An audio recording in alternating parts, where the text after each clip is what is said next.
बिस्मिल्लाहिर्रहमानिर्रहीम। अस्सलाम वालेकुम। इंसाफ न्यूज़ रूम में खुश आमदीद। मैं हूं डॉक्टर मोहम्मद फ़ारूक। खबर शामिल करते हैं मंडी बहाउद्दीन से, जहां SHO मॉडल पुलिस स्टेशन फालिया अरसलान अशरफ चीमा का मोहल्ला मुगलपुरा फालिया में जुए के अड्डे पर छापा। 9 मुलजमान रंगे हाथों गिरफ्तार, हज़ारों रुपये नकदी और मोबाइल फ़ोन कब्जा में ले लिया।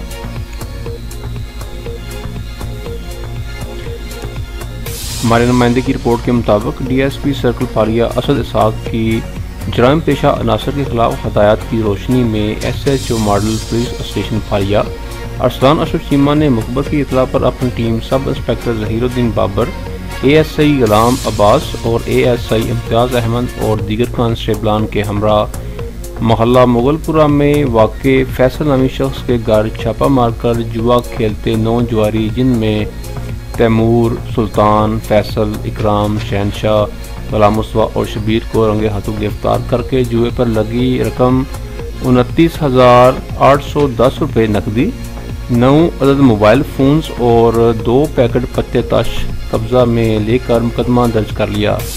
अवामी और समाजी हलकों ने जराइम पेशा अनासर के खिलाफ कार्रवाई पर SHO थाना फालिया अरसलान अशरफ, सब इंस्पेक्टर ज़हीरुद्दीन बाबर और थाना फालिया पुलिस की टीम की कारकर्दगी को सराहा। कैमरामैन मोहम्मद अशद के साथ रिपोर्ट अनायतुल्लाह अंजम क्लेयर, bureau chief Insaf news Mandi Bahauddin.